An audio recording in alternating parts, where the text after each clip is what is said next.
Hello, my name is Jacob Paradigm and welcome back to a brand new video on the channel. Today is a bit of a random one. We just had the video up the other day for the reaction to The Under King by Mick Gordon from Absalom, which I cannot wait for.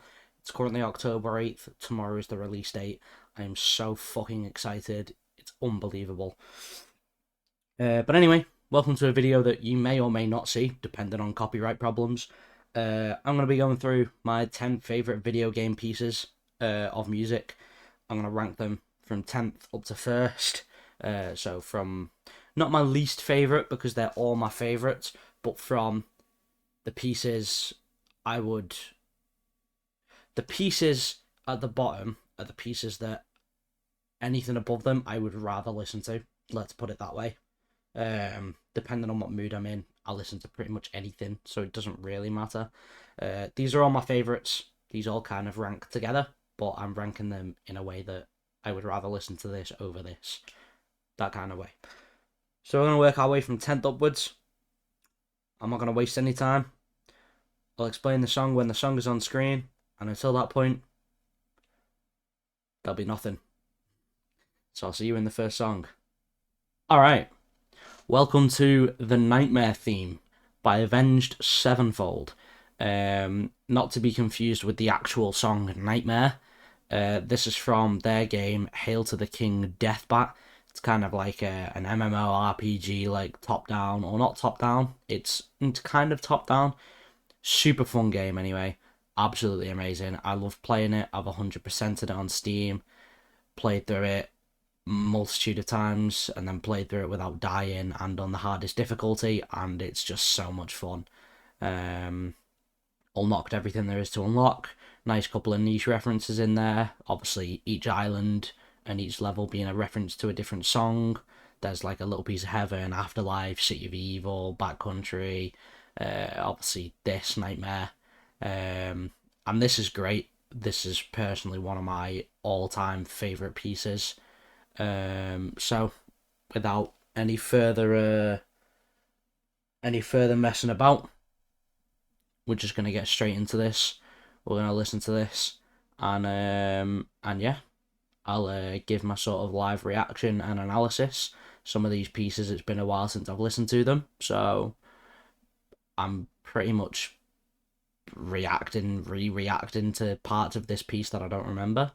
So, yeah, we probably won't listen to the full things because a lot of them are very long, but let's just get in and we'll see where we're at.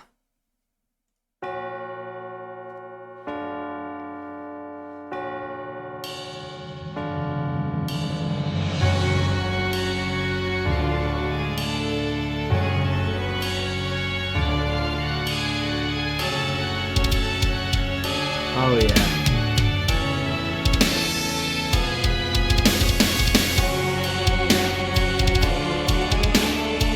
Ride symbol is on point, by the way.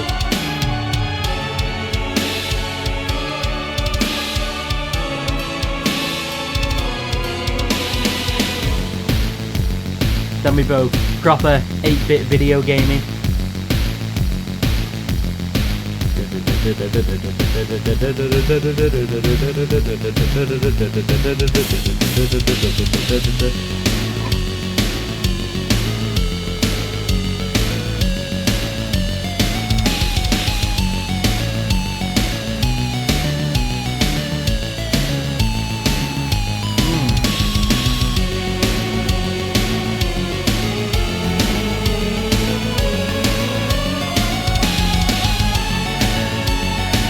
Choir is so good.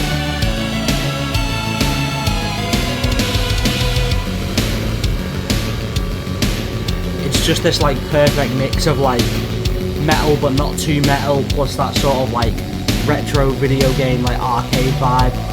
It's perfect. I like these sections too, where it's just there's not a lot going on. This bit's great.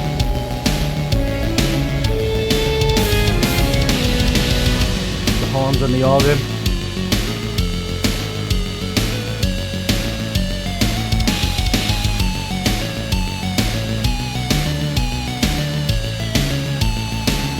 Got like a little saw going on.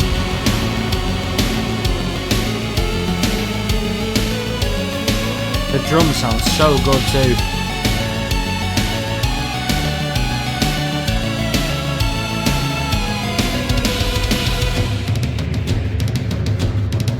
And I love this too. When Avenged do anything that's like Pussive or Tool or like tribal, it's so cool.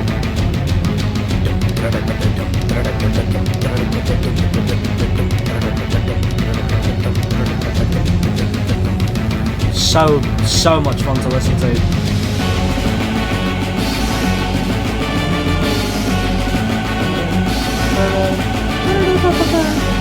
So cool.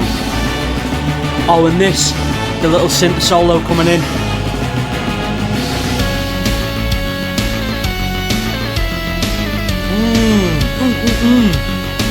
So tasty.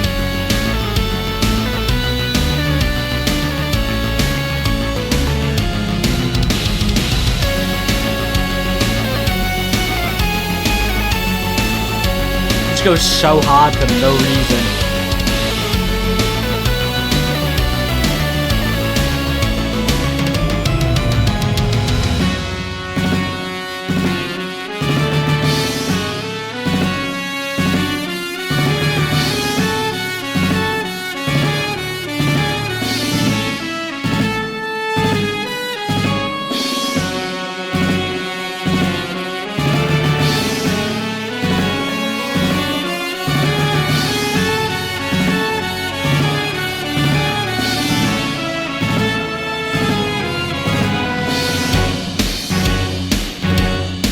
Alright, so that's almost all of it. It kind of just ends up looping, apart from earlier, towards the end there. Honestly, I feel like that's really too good to be 10th, but it's 10th because everything upwards from here just gets better. So that was the Nightmare theme from Hail to the King Deathbat. If you've never played it, please, I actually beg you, check it out. I think it came out 2012. It came out alongside Hail to the King, I believe, actually. Which, funnily enough, was probably one of the best things that era of Avenged Sevenfold delivered to us. Contrary to popular opinion, Hail to the King is actually one of my favourite albums. I mean, they're all my favourite. I love Avenged Sevenfold, and oh my god. These damn kids screaming outside need to shut up, man. Anyway, so that was the Nightmare theme.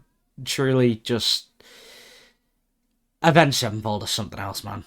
There's nothing else to put to it other than that. Deny it all you like, you're wrong. Completely wrong. They can go from this to prog metal and an absolute trip of an album to the most heaviest, disgusting shit going back in like fucking the late 90s, early 2000s. Madness. Truly underrated, in my opinion. Anyway, on to the next. We have Cultist Bass from Doom Eternal. Alright, so here we are with Cultist Bass from Doom Eternal. This track is an absolute bop. I used to work in a warehouse for a brief period, and when I did, we would be unloading the containers and stacking the pallets and all that boring shit. This song would carry me through. I would have this on loop. Everyone in the containers hated me because I was the only one who brought my phone in, because I could not do the whole day without listening to music. And this song carried me, bro.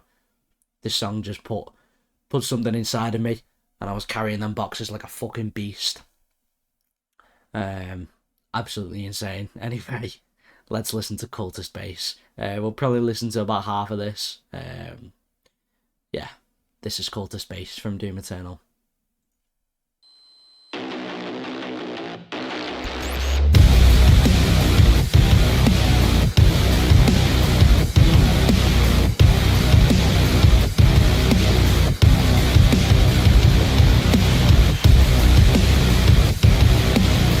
I actually haven't listened to this since I used to work at the warehouse, So this is interesting.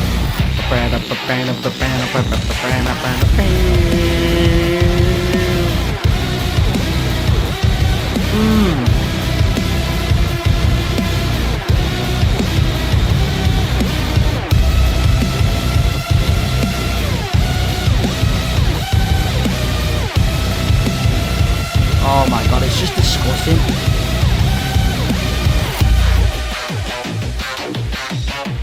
Mick Gordon knows what he's doing, bro, that's all I'm saying.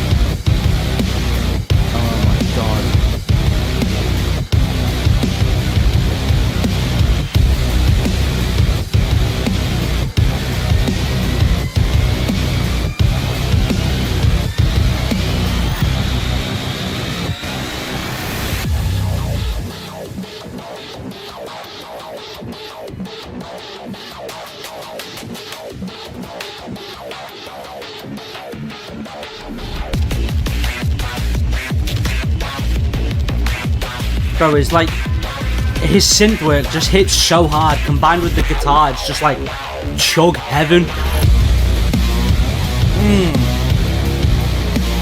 Ooh, nasty stuff.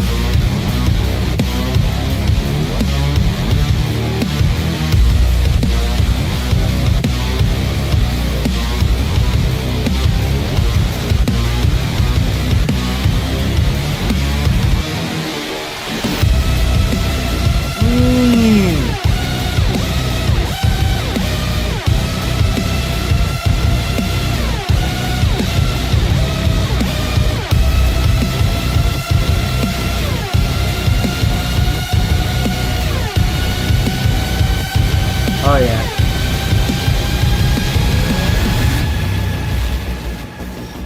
God, man. What a piece of music. Truly unbelievable. I think Mick Gordon is one of, if not the best video game composer going to date. Or video game music producer. Well, he's a composer, technically, yeah. Well, he is a composer. He's the best. He does it great. He's absolutely amazing. Probably one of my biggest inspirations when it comes to writing, just based on how sort of technical he is and how like like abstract his music style is. Like he combines all this weird shit that just shouldn't work, and he's got all these synths going in stupid directions and bending stupid ways, and he's manipulating the music in such a way that it should not work, and it's so ridiculous, but it does, and it's just so ridiculously heavy every time. Like I said at the start of the video, we've obviously just come from reacting to his new track, The Underking for Absalom, and you can just hear Doom everywhere in that. It is just Doom it's like fucking regal, royal Doom music. It's like if instead of the Doom player, we played as like fucking choose our king, for example, fucking King Charles. If our King Charles was the fucking Doom Slayer, bro, it's just crazy. Mick Gordon's just a fucking genius, enough said. Okay, next track on the list, we have Soul of Cinder. Alright, we're here with Dark Souls 3, Yuka Kitamura, and Soul of Cinder. Honestly, I think a lot of people are going to look at this and be like, why isn't this track higher on your list? I think this track is very overhyped. This track is amazing, but I think the only bit that people really care about is the fucking plin plin plon, which isn't even my favourite part. My favourite part is the intro to this piece. I think a lot of this track just holds serious nostalgia factor. However, it is one of the best written compositions for a fucking video game in the history of video games. Undoubtedly. Doesn't matter where I rank it on the list. Like, this is a top-notch piece. So without wasting any more time, Here's Soul of Cinder.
Choir too.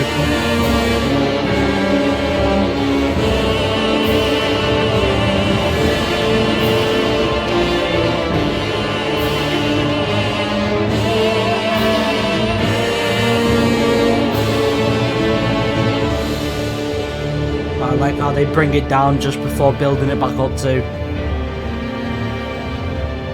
Also, one thing I really appreciate about Dark Souls 3's music is it's so so emotive. You can hear the emotion in the music. Like you can hear the tragic backstory behind the Lord of Cinder, behind the Soul of Cinder, and even with Gwyn in Dark Souls 1, you can hear the emotion in the music. And here's the nostalgia factor. This, by the way, this climax is just...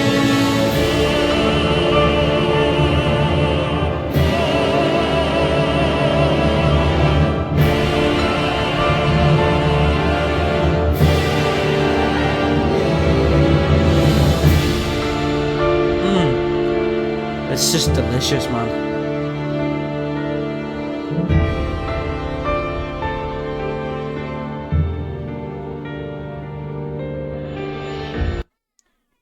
I'm going to stop Soul of Cinder there. We know how Soul of Cinder goes on, let's be honest. If you're here watching this, you've heard this piece, you've played these games, you know this fucking track. Everybody knows this track. Absolutely phenomenal.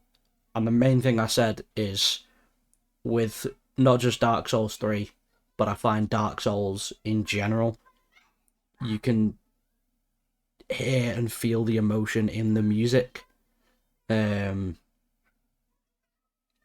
It's insane. And the fact that we have this guy for the Absalom soundtrack too.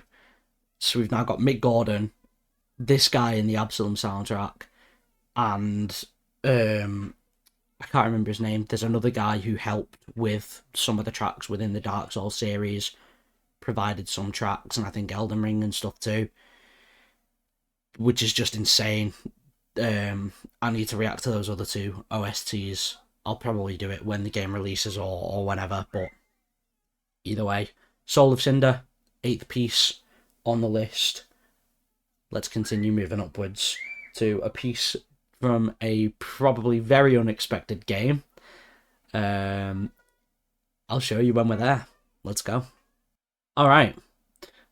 We've now swung around and come to Nintendo for the final Bowser battle from Super Mario 3D Land.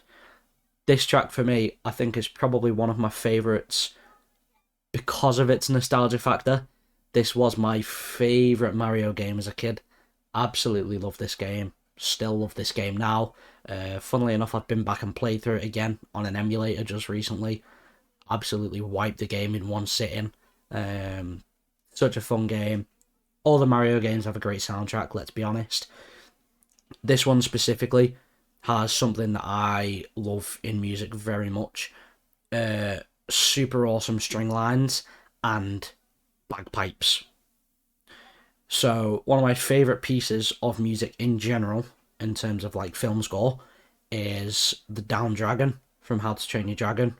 You know, when Toothless pins Hiccup up against the rock after he frees him, and those mean bagpipes come in. This piece has some nasty bagpipes. Obviously, it plays actually during a chase sequence if you complete the level or if you progress through the level according to the music, or in time with the music perfectly. This plays, the camera pans sort of forward so you can see Bowser behind you and you're running like towards the screen, and Bowser's chasing you and these bagpipes kick in. It's just this super tense section. Absolutely amazing. We're going to listen to this full piece because it's only 2 minutes 44 seconds. Yeah, this is the final Bowser battle from Super Mario 3D Land.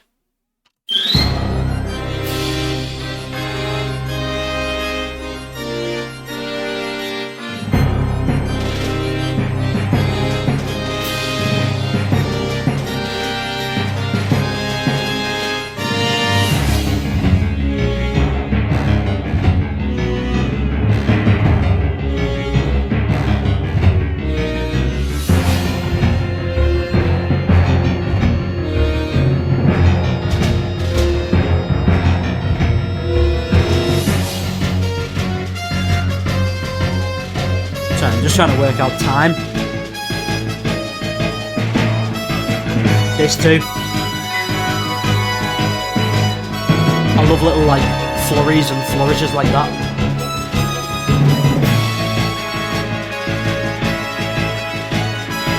Here's the bit I was talking about. Here it comes.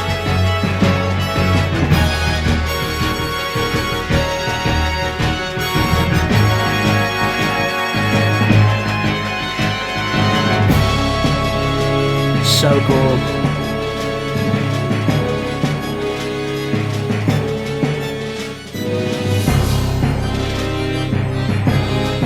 So this piece just loops, but we're going to listen to it through. I like the piano too. So cool.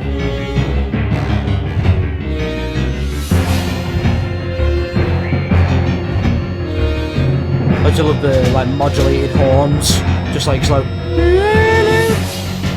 This bit's cool too.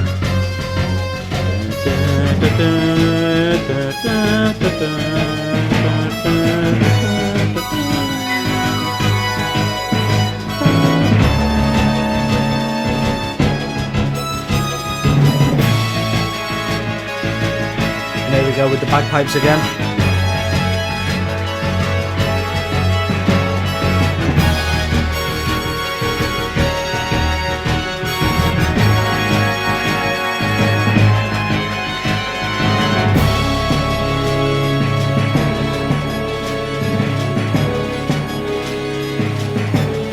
Alright.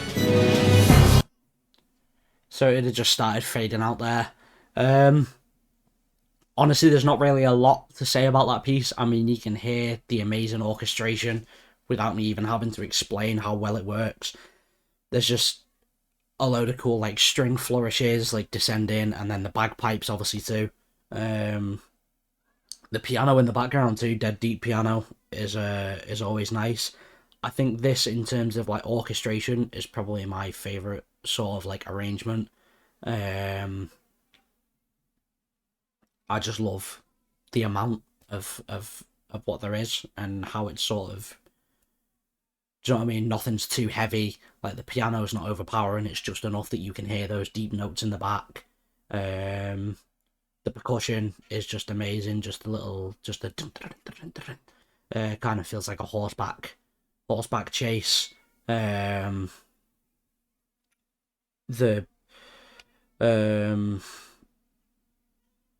It's just, again, great piece. There's not really much for me to say about these other than they are great pieces. Okay. So that was the final Bowser battle of Super Mario 3D Land. Sticking with the Nintendo and Mario themes, the next piece I have for you guys is my 6th favourite piece. It's a little piece called Gusty Garden Galaxy. Let's do it. So, Gusty Garden Galaxy. I can say with confidence Super Mario Galaxy 1 and 2 are not even close to being my favourite Mario games. However, this soundtrack is just something else. Just hits some form of spot and itches some form of... It's just something in my brain and I can't quite tell what it is or why it itches it the way it does. I think it was... God, who was it who did the soundtrack for the Mario movie? Soundtrack for the Mario movie, anyway. This piece was in the credits. Part of this piece, the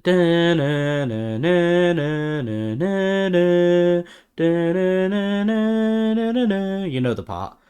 And that was sort of like a remaster of this track for me, and oh my fucking god, I just exploded. It was so good to hear this track again. I hadn't listened to it in a long time, and this again is another one. It's kind of nostalgia factor for me. Heard this for the first time, obviously, when I was younger, and it just stuck with me.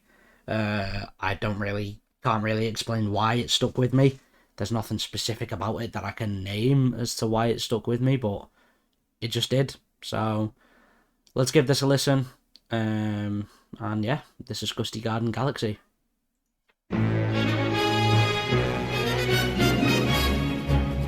Also, the orchestration of this piece is just top notch.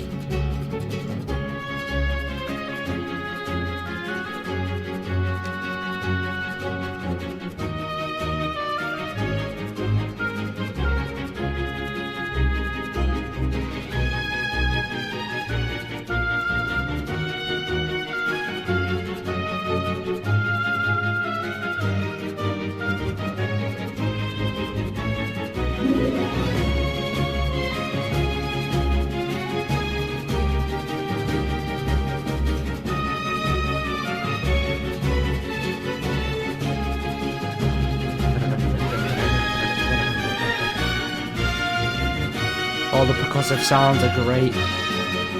This piece just flows and builds on itself brilliantly. This is my favourite part, probably.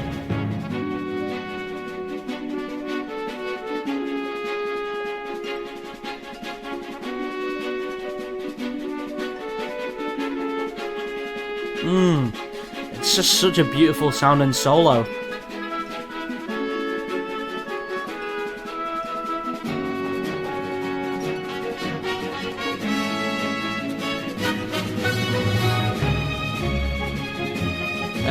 And if you're a long-time viewer of the channel, you'll know that this used to be both my intro and outro, only for a few select videos actually, and it was, again, fairly recently.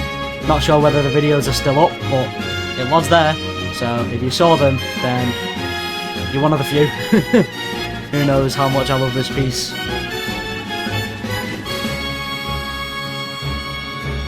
Alright. Well, that's Gusty Garden Galaxy, guys. Not really much more to say about that, as with every other piece, other than nostalgia factor. I think I had a lot more to say about the others outside of these two Mario pieces. These two are there just purely for nostalgia factor. Without further ado, however, it's time to get on to my next favourite piece, and we are now heading into my favourite video game series of all time, Little Nightmares, for a piece from the DLC of the first game called Nothing But a Gnome. Alright, this is Little Nightmares, Secrets of the Maw, and this is Nothing But a Gnome. The gnomes are my absolute favourite characters in the Little Nightmares series. If you couldn't tell, if you can't, I don't know whether you'll be able to see that. That was the concept art for the gnomes. I got that tattooed on me because this game series and its characters and its world have inspired me and the music that I make and the worlds that I build so much that I needed to commemorate it in some way. And the concept art for the gnomes has always been probably one of my favourite things relating to this game, outside of its world, music, and other characters. Plus, who doesn't love the gnomes? They're just great. You know, until Six decides to eat one, and then that's really sad, and I actually cried first and second time playing through the game. It's very sad. However, I've skipped sort of the very like ambient droney intro, and we've just gone straight to my favorite bit of the piece. We're just gonna listen to a little snippet of this because it's relatively the same. It's just one of my favorite little jingles. I can't describe why. Again, it's one of them. It just sort of scratches and hits you in my head. It's just very like bouncy and vibey and really weirdly like unsettling in its own way. Fits the gnomes perfectly, however, and yeah, this is Nothing But a Gnome. Well, it's not, it's a song, but it's called Nothing But a Gnome. Sorry, that was terrible.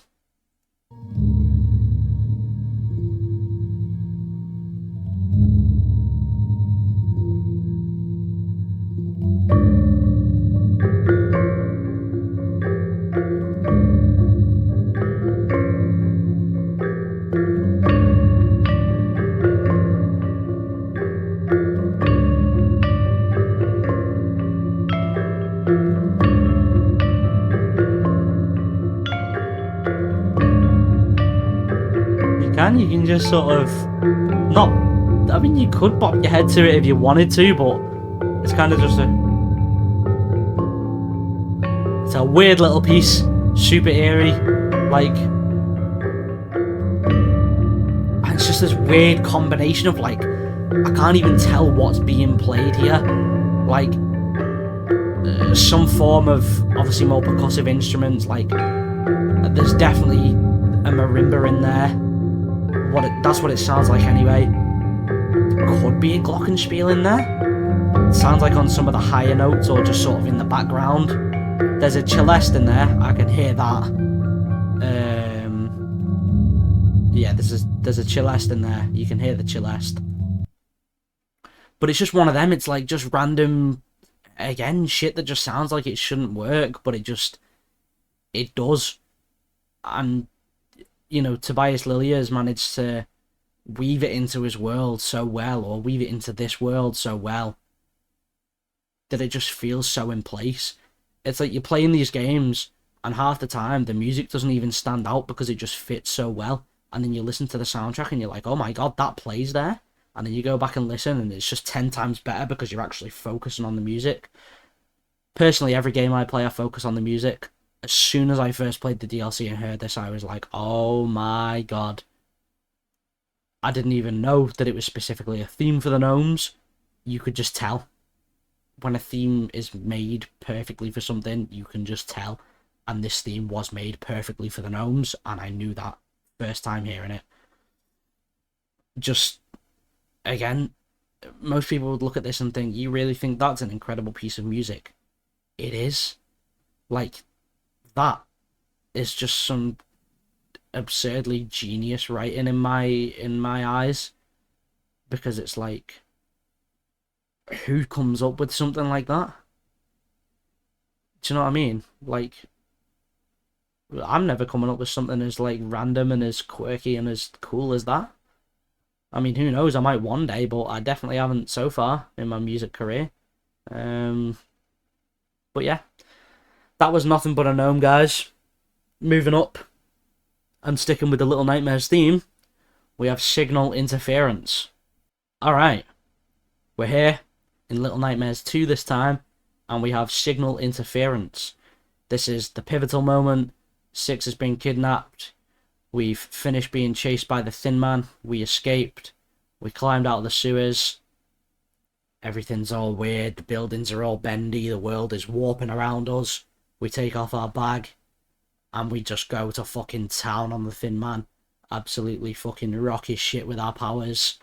And this is the theme for that. And it's just like,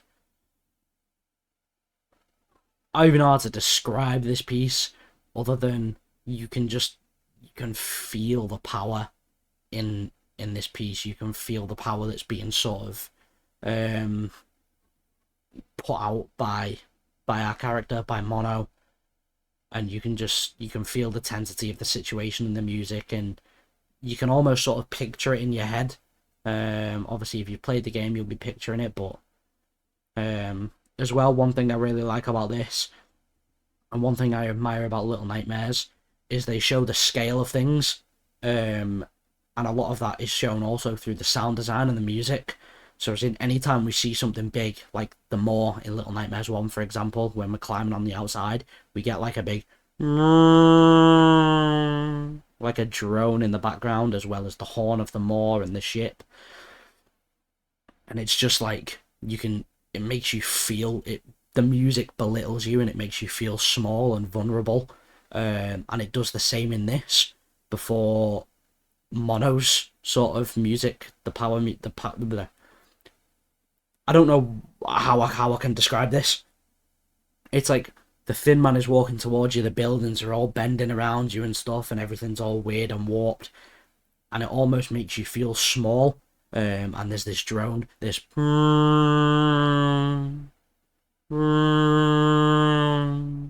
almost like your impending doom is walking towards you, and that impending doom is the Thin Man. And then the orchestra and the instruments and the other horns and shit kick in, and it's you clapping back against him, and it's like this big pivotal sort of power clash moment, and it's just amazing. We're gonna listen. We're gonna get on. Let's go. This is Signal Interference.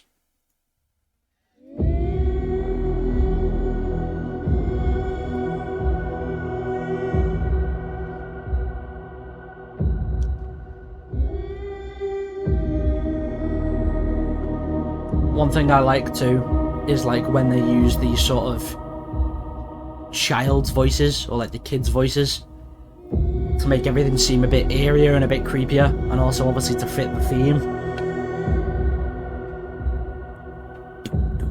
You can hear like the percussion in the back. It's like a heartbeat.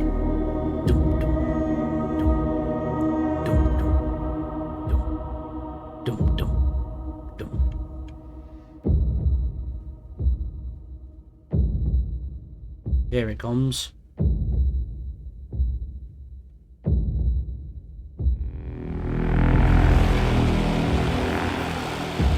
So that's when he's walking towards you, and you're taking the bag off, and everything's warping around you, the lights are flickering, it's raining,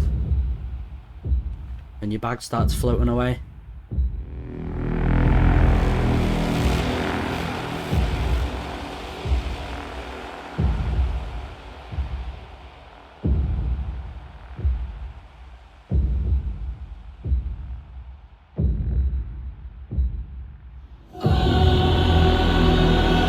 There it is.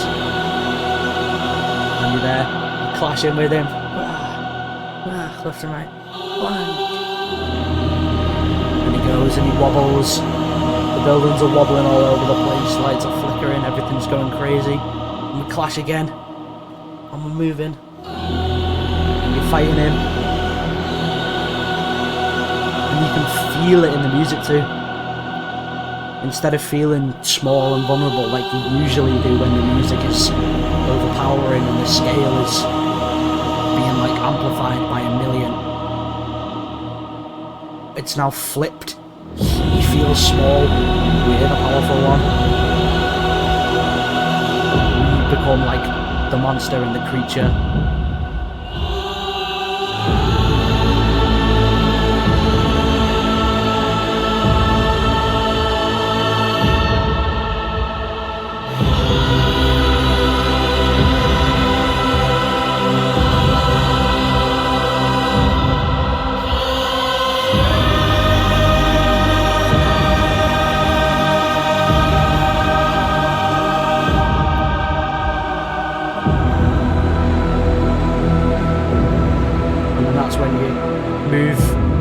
So it ends, the sequence ends with Mono literally shifting the city. The Thin Man's dead, he gets Thanos snapped and he just fades away. And you put your hands up and everything starts shifting around you, the buildings move. And on the strip of street that you're on, you just shoot forward towards the signal tower, ready to go and save Six. And it's just absolutely like... I wasn't expecting it when I first played through the game, and I got to that point and I was like, oh my god, like we're fighting him. And then that happened and it's just pure badass. Like, you wouldn't think. And it's much like the first game. Like, rather than Six's theme being a little music box and all the other music being big and scary and everyone being terrifying around you, we beat the game, you kill the lady, and then you're walking through the mall, and your initial theme gets more intense, and suddenly you become the monster. And I just love that sort of like dynamic change, that we're the one that should be feared instead of them. It's just kind of like a, not so big after all kind of moment, and it's just, it all comes full circle, and it's amazing. And this piece amplifies that like tenfold. It's amazing. So yeah, that was Signal Interference. Up next, we have our final 3 pieces. This next one, I'm just going to show my favourite parts of these pieces. And yeah, up next, we have a piece called Godskin Apostles. Alright, so we're on to Elden Ring now, and I'm not sure why I called it Godskin Apostles, because I know it's Godskin Apostles. Not really sure where that came from, it just kind of happened, so we're just going to deal with it. But yeah, this is Elden Ring. Probably a favourite game of mine. Definitely somewhere in the top 10 list of my favourite games. Personally, I'm a bigger fan of the music than I am of the game itself, but that's just me. I think I'm like that with all Dark Souls games, to be honest, minus 1 and 3. So, yeah. Either way, this is Godskin Apostles. We're not going to play the full piece. Again, I don't really know how far sort of copyright stretches with these things, so it's kind of a scary territory. But yeah, we'll just play, see where we get to. I do have a favourite part in this, and it's as soon as the second phase starts. So let's just listen, and of course, get into it, enjoy it. This is a great piece. Let's go.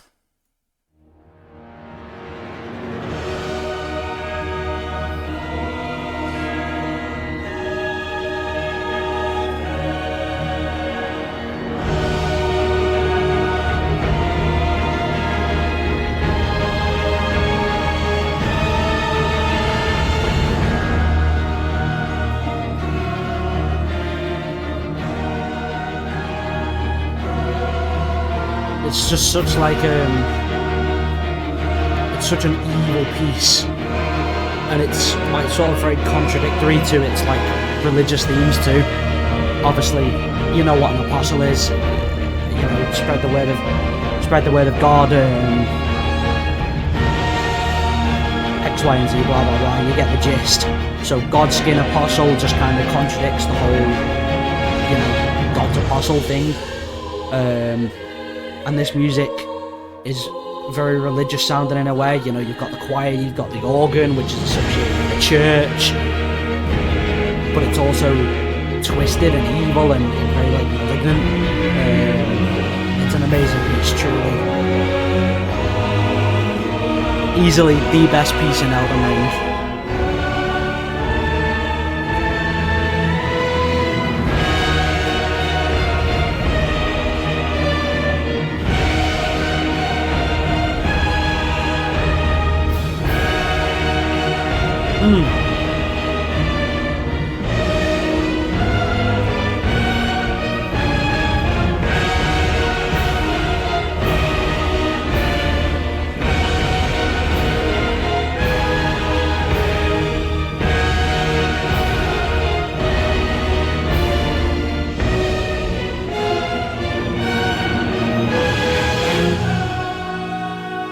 Here we go. Here comes my favourite bit.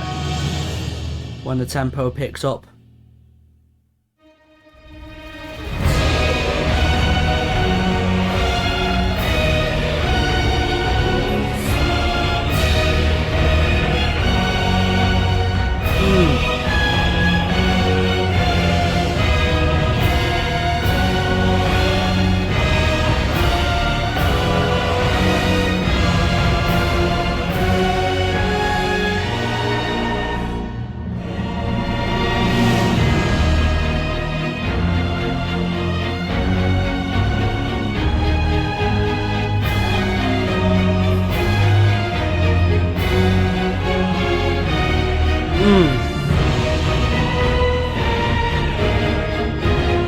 so good.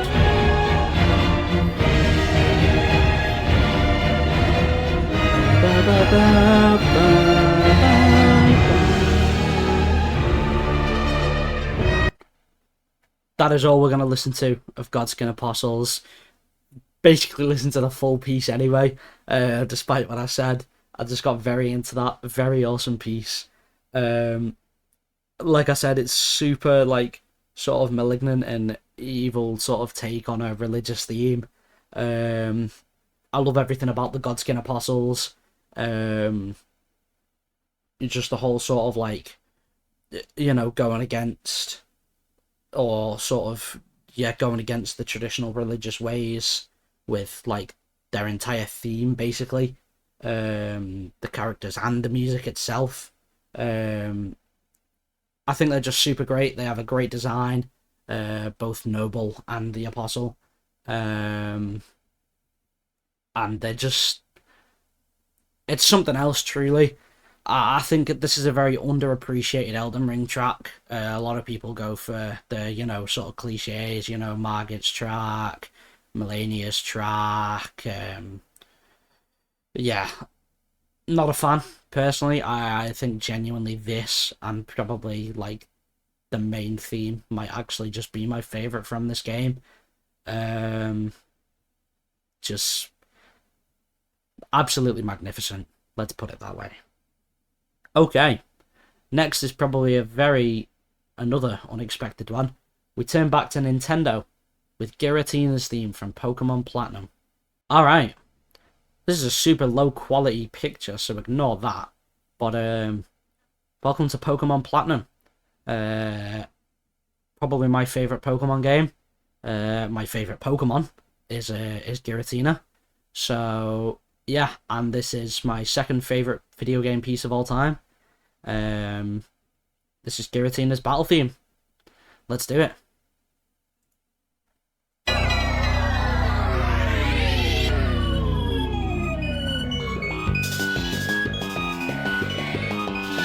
So many different colours.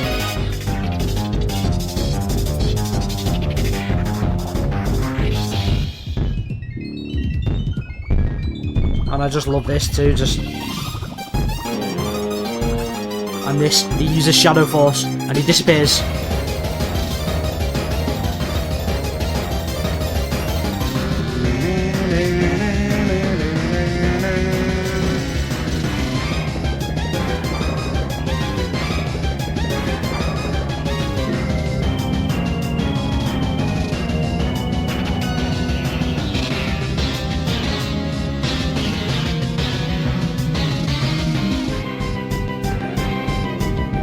I think these are just composed in such a unique way, and this piece just changes on a dime.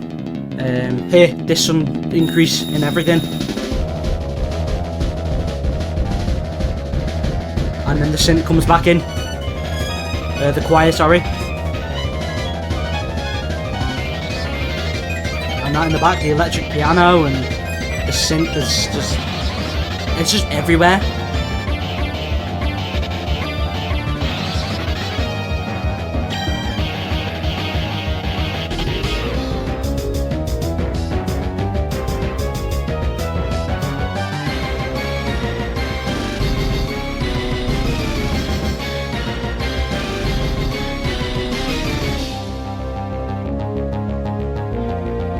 That feels like a very standard Pokemon battle theme. And then the Giratina melody comes back in. Alright, so that would have repeated there before fading out for the final, like, 10 seconds, which just feels like a pointless repeat. They could have just cut that literally 10 seconds shorter. But it's okay, that doesn't matter. Either way, this is a favourite piece of mine, strictly because Giratina is my favourite Pokemon. I'm a big Pokemon nerd at heart. Not a lot of people know that. I'm not big on it sort of anymore. Like, I think I go probably about as far back as, like, Omega Ruby Alpha Sapphire. That's where I kind of stopped being into anything after that. I just didn't really like it as much. Anything before then, however, and Omega Ruby Alpha Sapphire themselves, I absolutely adore. So that's where my sort of Pokemon nerd and knowledge lies.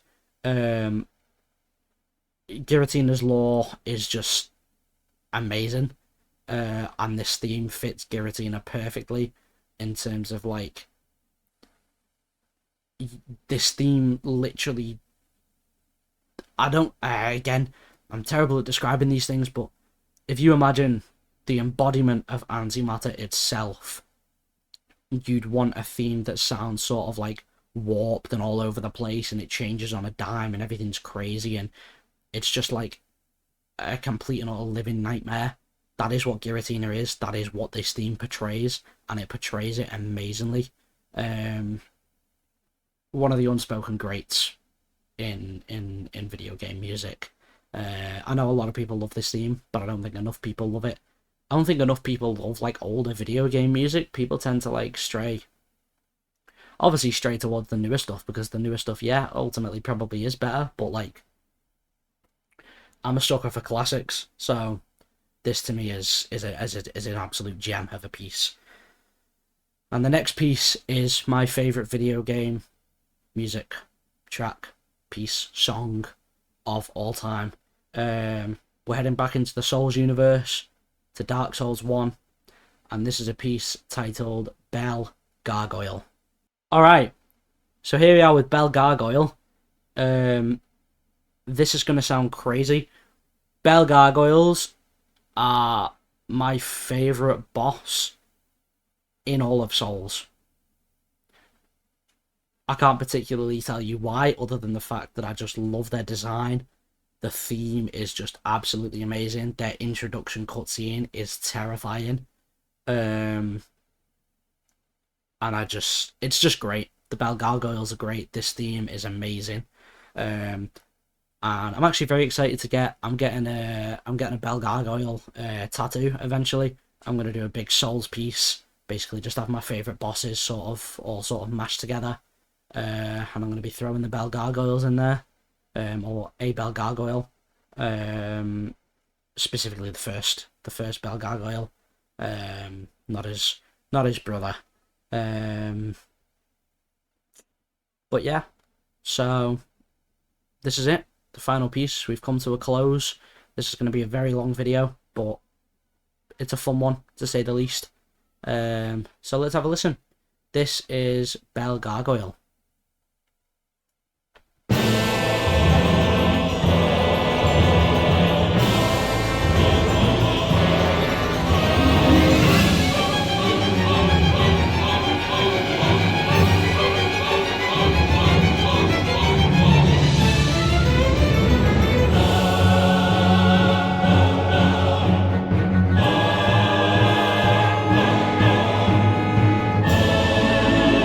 It just feels like the perfect face-off, like, piece of music.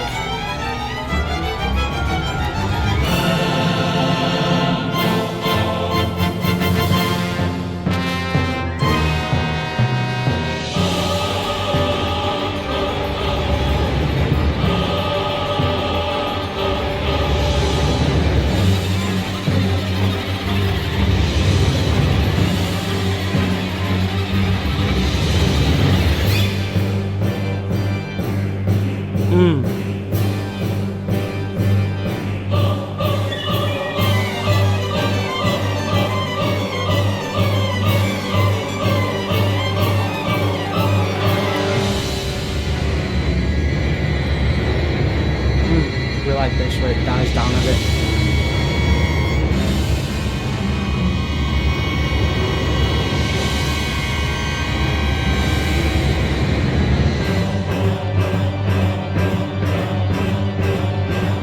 And this again, the sort of slow build up. This is my favourite bit of the piece.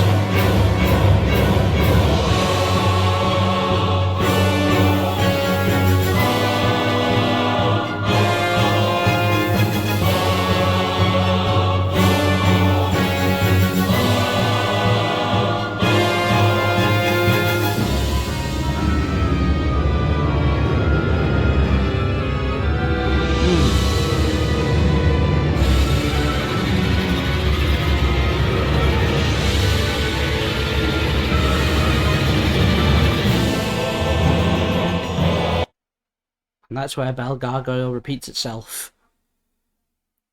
For me, that part just then is my personal favourite, with the dun dun dun dun dun.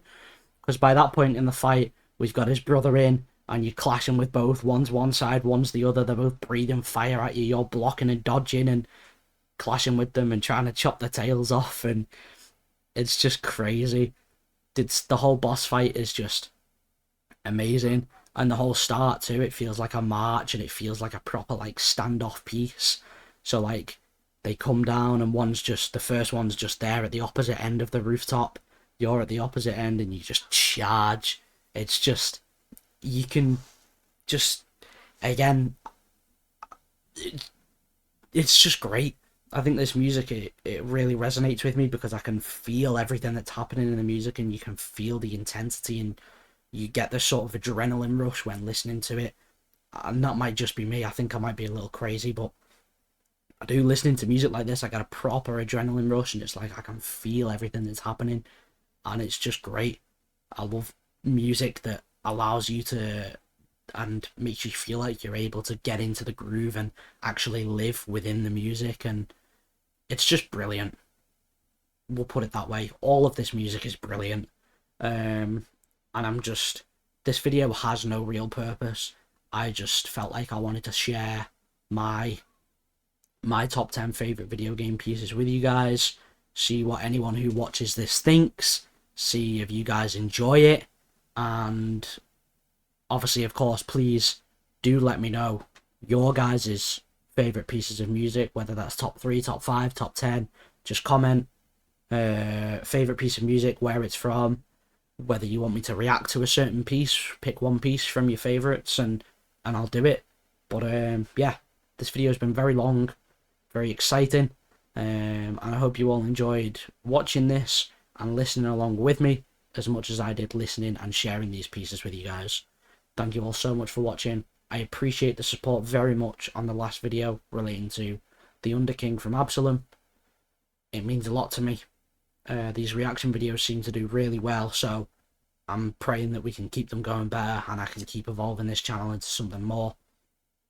And yeah, I appreciate you all very much. Thank you so much for watching. Take care for now, and bye bye.